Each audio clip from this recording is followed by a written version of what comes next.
Good morning, good afternoon, and good evening, and thank you very much for joining me for this session. I'm talking about how to go from change sponsors to agents of change. For the last number of years, I've had the opportunity to work with some companies on how to improve the success of business transformations. And I'd like to share a lot of that learning with you here today. It starts with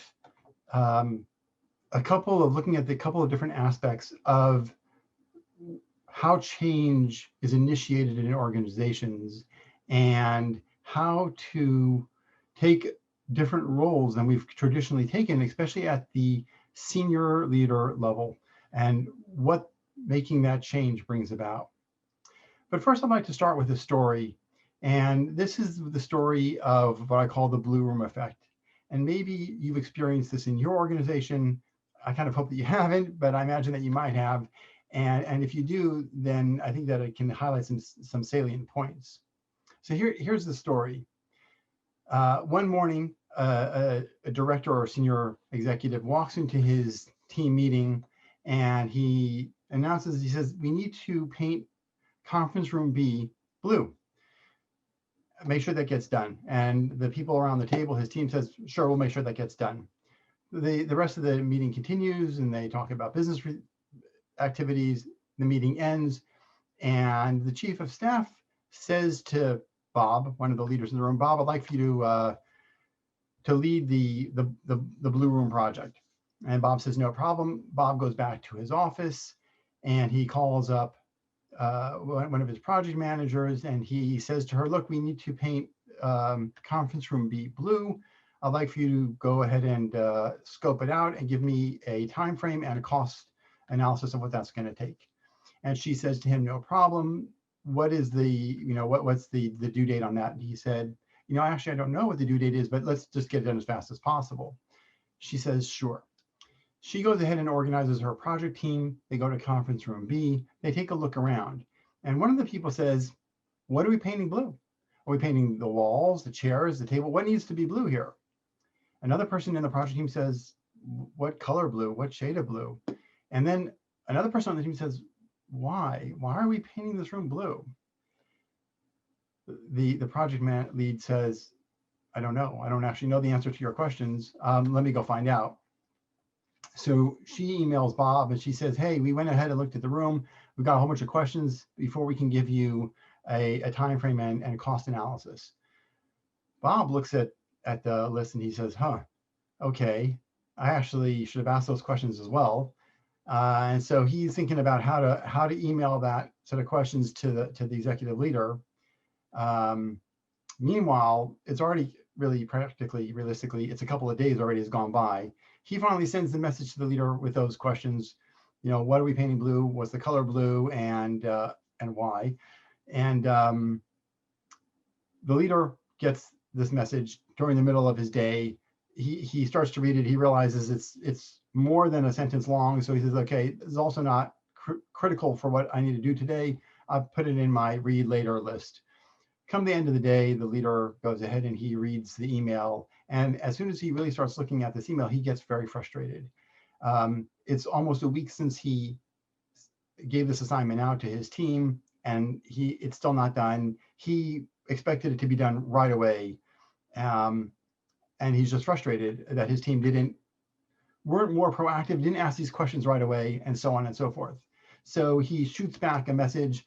This needed to be done yesterday, and the color blue is the theme colors of Acme Inc.'s corporate logo.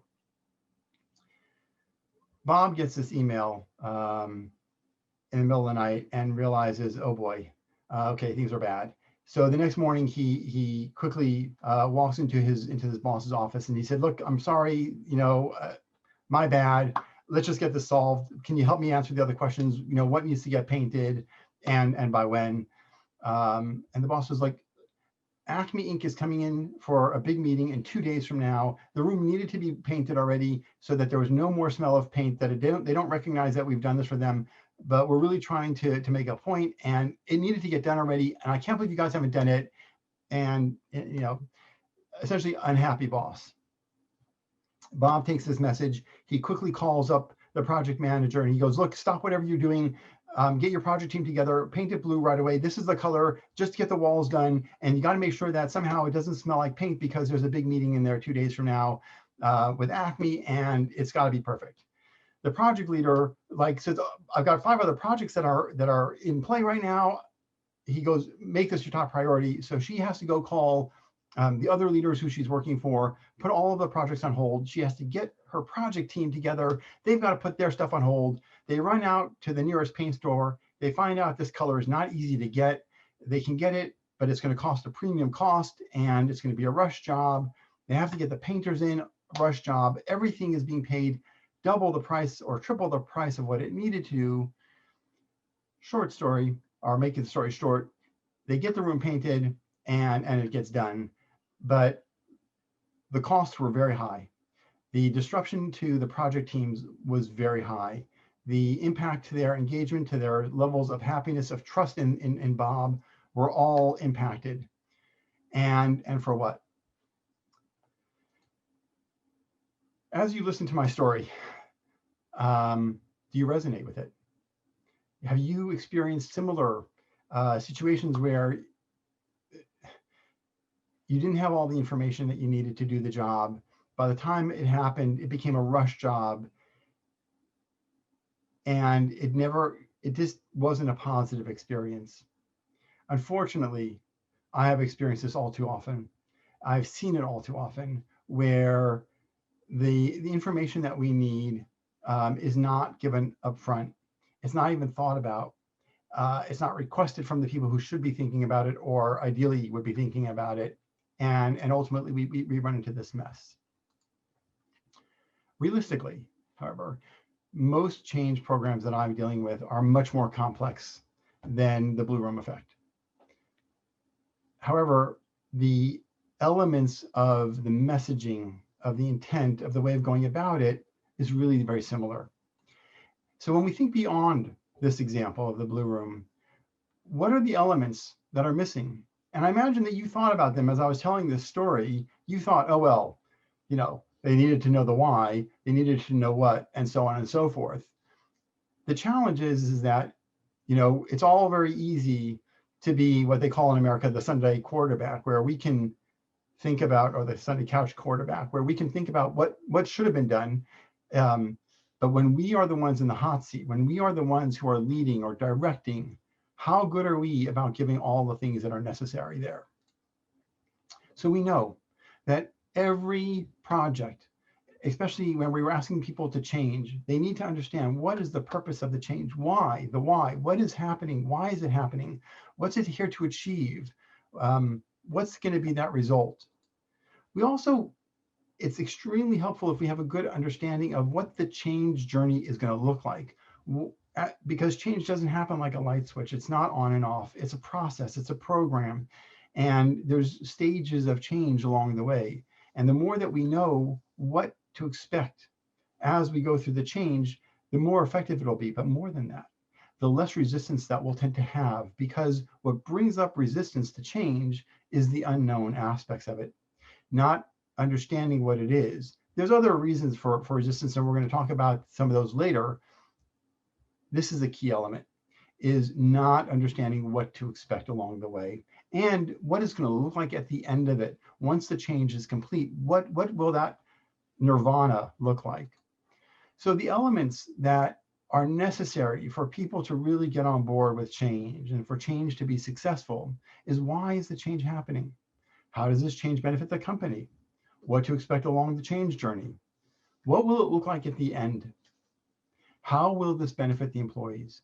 And if there's one aspect of this list that is overlooked more often than not, it is that second to last one. What is the benefit to the employees? The one about what's the benefit to the company, that's covered, that's talked about more often. However, the challenge is that it's not a company who's doing the change, it's people that are doing the change and people that are being impacted by the change. And so often we don't consider, and even if we do consider, we rarely communicate what is in it for you, what's in it for me.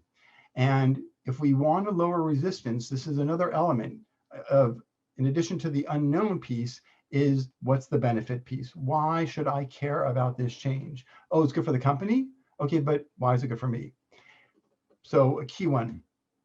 And then lastly is, what do I need to do to be successful in this change? Or what needs to be done to be successful in this change? It's another thing that we rarely communicate effectively out there to all the different audiences. I will tell you that when we get this right, and I've seen us get this right, when we get this right, what we get is an empowered change team who are armed with the knowledge of what is the purpose of the change? What's the benefit of the change? What's the change journey? And they're able to communicate those changes. They're able essentially to create an effective change action plan that has all of the elements that they need to do timing, to keep things on track, in scope, and address all of the human elements of change, education, knowledge, reinforcement, and so on and so forth. So those are the ideal states. And imagine, had we done that with the Blue Room, what the differences would have been. Okay, so what am I saying? What's the point of this whole conversation about going from change sponsors to change agents? What does that really mean? So let's understand what the typical case that I run into is that leaders lead or they direct change. They say, you guys need to go do this.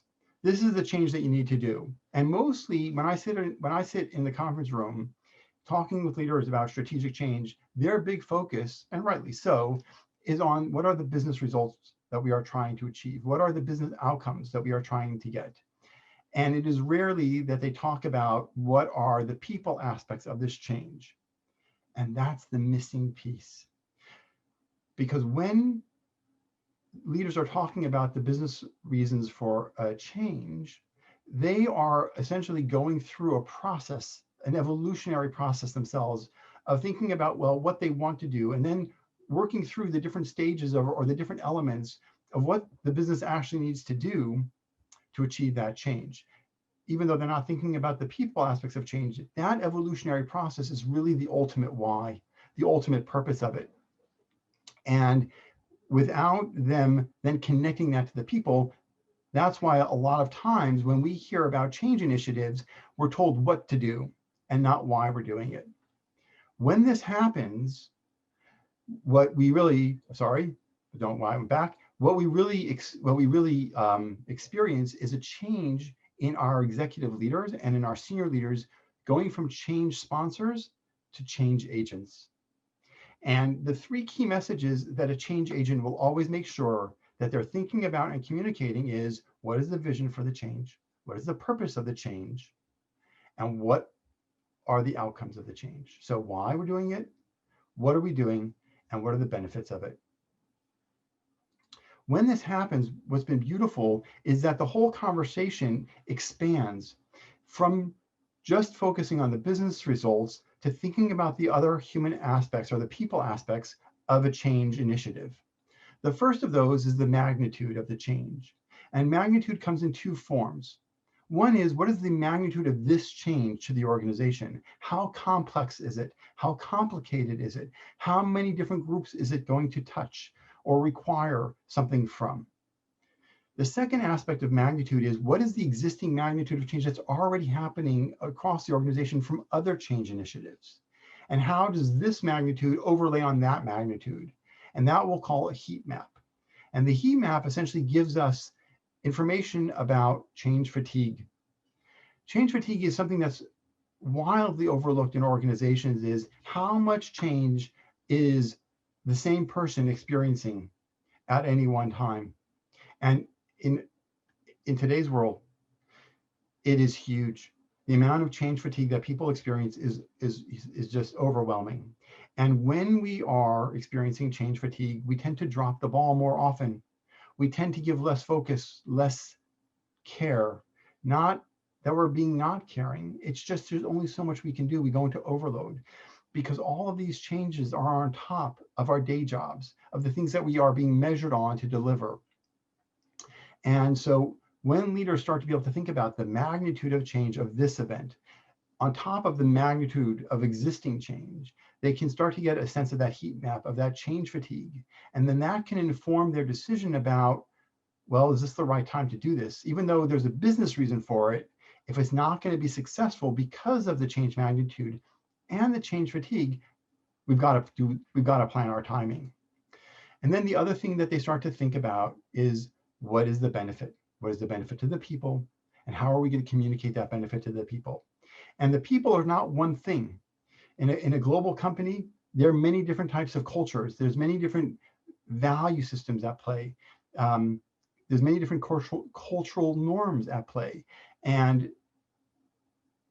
it's not always possible to get it all right, to get everyone touched, to get the benefit communicated perfectly to all those different groups.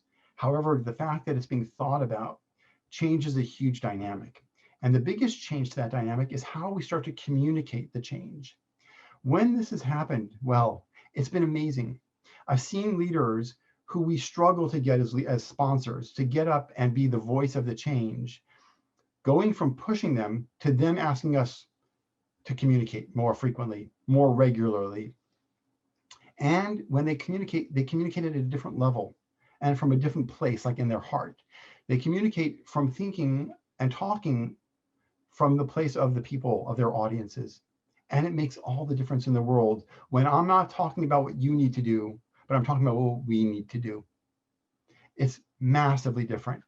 And so the change communication plan changes drastically when you go from change sponsor to change agent.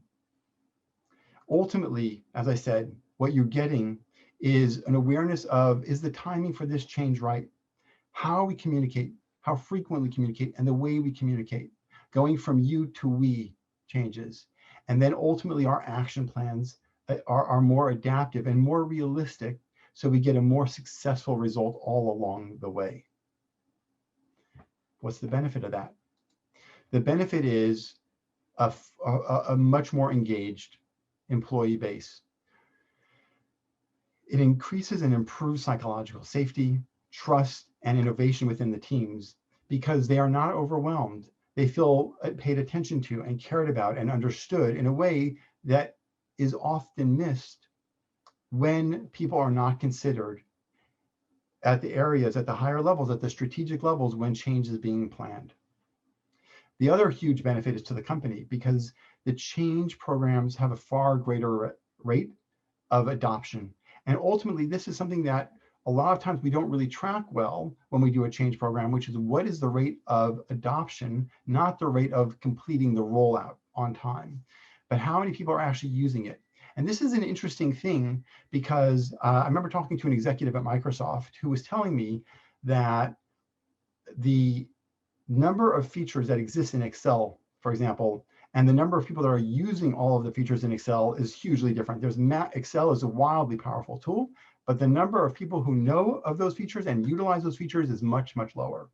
And it's the same thing if you roll out a new HRMS system, for example, or a new CRM system, you're rolling them out because they've got a lot of new features, a lot of critical features, but the rate of adoption is rarely properly tracked. And that means that the money that's spent on that change initiative is never really realized because of that rate of adoption not being tracked or cared about or focused on because these pieces are missing. So what does that practically look like? All right, when we look at the building blocks. So first of all, just to level set, right? We're talking about a traditional change plan from the creation of the idea to then making sure that the vision and the purpose is thought about from the user's perspective, from the audience's perspective, which then creates the change mission and the action plan, where the change team has the information that is always critical or often critically missing: the why, the what, the journey, the benefits to the company, to the employees. And that allows us to have a more effective change. Now, the change, especially in larger ones, they take a lot of time. And so there's this process, this overgoing process where the vision sometimes needs to be revisited, the plan needs to be revisited, and also measured along the way. Understanding, because the magnitude of change is always changing as other change initiatives are being overlaid or happening at the same time. What's the adoption along the pilot phase upon phase B and C? until it goes into the run the business phase. And then the last part that's often missing is the celebrating of the change. To recognize that this process is, this change initiative is over, we can celebrate its completion, and now it goes into run the business. So what are the 10 best practices that we have learned? The 10 best practices that we have learned is strategic leadership. And that's what we've been talking about now. Leaders as change agents. Being aware of our audiences, even though we can't always address it perfectly, but that awareness makes a difference. It affects how we communicate. Change champions, which we'll go into a little bit more in a minute. When we have strategic leadership and we've done this planning at a more higher level to filter down, we also get our education plans down much better, because we can plan more effectively what is really the goal of leadership for this change, which is not often understood when the why is missing, when the purpose is missing. And so therefore, sometimes our education plans are not focused as effectively as they could. When we understand what the change journey looks like, we are much more effective in our risk mitigation planning. And of course, we implement a more effective listening employee sentiment program along the way to understand that as we go through change, especially when it's a long multi-quarter change program, to really understand the sentiment along the way, because the more that we do that, the more that we can course correct in flow rather than missing that information. When we start to do that, what we've noticed is that accountability, leadership accountability, employee accountability goes up almost naturally because everyone is paying more attention. The next two are the interesting ones, and they're often the ones that are overlooked, which is patience. Because companies tend to look at things at a quarter by quarter financial basis, but big programs take longer than that. And the change sponsors tend to check out after the first quarter because they're now on to the next best thing or the next bigger thing. But the program, without having that continual sponsorship, that continual attention tends to lose traction. And then of course, celebrating. And if we don't celebrate, one of the things is that the part of the reason fatigue kicks in a lot is because we don't celebrate the change at the end, and it never feels like those previous initiatives ever came to completion. And so even though we're not working on them actively, we feel the weight of them. So when we look at strategic change leadership, there's one other really interesting aspect I want to bring to your attention. Simon Sinek talks about, what do you need to be a leader? And it's followers. So often when I talk to leaders about what makes them a leader, they don't say it's to have followers. That if I don't have followers, who am I leading and what am I leading? Ashley Goodall wrote a book called The 9 Lies About Work. And in it, he talks about the idea of leadership is missing the idea of followers. It's missing the idea that our subject here is at heart a question of a particularly human relationship. Namely, why would someone choose to entrust their future to someone else? And that's fellowship, is where leaders understand that they need to entice their followers to trust them, to believe in them, to follow them. And without that, we're almost never successful at actually leading.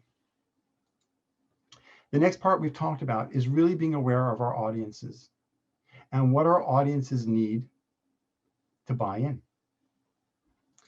This next part is one of my most favorite parts that I also don't see as often as I wish I did, which is change champions. These are people who are throughout the organization that are the early adopters, the people who want to be part of the voice of change. And we don't often utilize this available resource. It's not a full-time job, it's a stretch assignment, but it's people who are the early adopters. They believe in the change, they want this change, and they are absolutely people who already are well networked and already giving voice to things. And we can just use them to go out there and communicate within the teams what the change is, what's happening, what people can do. They're the early adopters, and they can get other people on as early adopters. They're also the active listeners, where they can listen and bring back that information, that feedback about how the change is going and what else we need to do to pivot, to address, to adopt. And they are the fosterers of example. They are exemplars of the change for others. And it's an amazing thing, an amazing resource. And when you do it, you get amazing results. Now let's just talk about some of the derailers, because effective change is as much about what you do as what you shouldn't do. So one of the things is always expect resistance. There's what's called the 20-50-30 rule. 20 people are your early adopters, 50 are your fence sitters, and 30 are going to be your active resistors. And the active resistors could be because they like the status quo. They don't want to change. They like how things are. Change is uncomfortable. If we ignore the fact that there's going to be resistance, it's at our own folly. So expect resistance, plan for it. Think about the what's in it for you messaging, and think about what's in it for all those different groups, the 20 group, the 50 group, and the 30 group. This is the role modeling piece that's critical, that often leaders will say, you go do that change. I don't need to be part of it because I'm already there. I'm the creator of it. But if it's a you and it's not a we message, then we know this. We follow the examples, not what people are saying. The next part that's critical is that I am not taking part in the change. So it's a part of that role modeling, but it's that here my job is to lead the change rather than my job is to be with you in the change. Making sure that we think about, and I've covered this already, the benefit to the users, to the people that are being impacted by the change, and communicating it and thinking about it at the different levels, at the mid-manager level, at the individual contributor level, at the level of the different cultures. This is another one that's a beautiful one that's often misunderstood and mistaken, which is that so often when I'm given a change and I say to myself, what do I already know how to do? And how do I apply that to what I'm being asked to do? And this comes back to that Excel example, which is if I already have learned how to use Excel in version 1, even though we're at version 10 and it's got a lot more features, unless someone says to me, look at it afresh, brand new, as if you hadn't used it before, go study what's available in this new release, I will do new things the old way, and we will not get adoption of all of the new features and capabilities. And so it's one of the things for us to be aware of is how often we do new things the old way. Patience, I've talked about it, that if we don't set in mind that it's going to take X amount of time, and we don't make a plan to ensure sponsorship, followership along the way, then it will lose steam. And so often change fails because of just the lack of follow through. And that also goes on to persistence. And the difference between patience and persistence is that patience is passive. I need to be patient, where persistence is an active role. Because if I'm persistent, I'm persistently communicating. I am persistently sponsoring. I am persistently continuing to track and to measure and to speak about it and to let people know that this change is still a priority. And then lastly, that we need to celebrate it. We need to recognize when it's time to say this is no longer a change initiative. It's now going to run the business, and this is how we celebrate it. So, what have we seen as a result? Well, we measured a lot of different teams, and we found that it increases awareness of the change, of what's going on, of what's necessary. It improves understanding. It improves our communication and how we communicate, and who communicates, and at what level, and how that communication feels. It increases compassion for the challenges of change from the leaders and the change teams to the people that are actually being asked to make the change and adopt. It allows for greater reinforcement.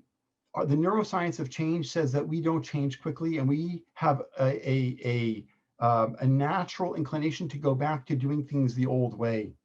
And if we don't have that reinforcement to help us make those changes continuously, then we will almost always go back to what we did before. And then lastly, it brings about a level of personal accountability and accountability for the change at all the levels. What is required of our leaders as change agents? That they exhibit some self-awareness, that they're aware of their audiences, that they address their approach to leadership, to change leadership, with positive intent, that they are continuously reinforcing the value of the change, they're role modeling, they're thinking about that big picture, the vision, the why, the what, the how. They're communicating persistently, they're demonstrating patience, and they're taking ownership and accountability. These are the things that we are asking. And when we make this change, we get a whole different result.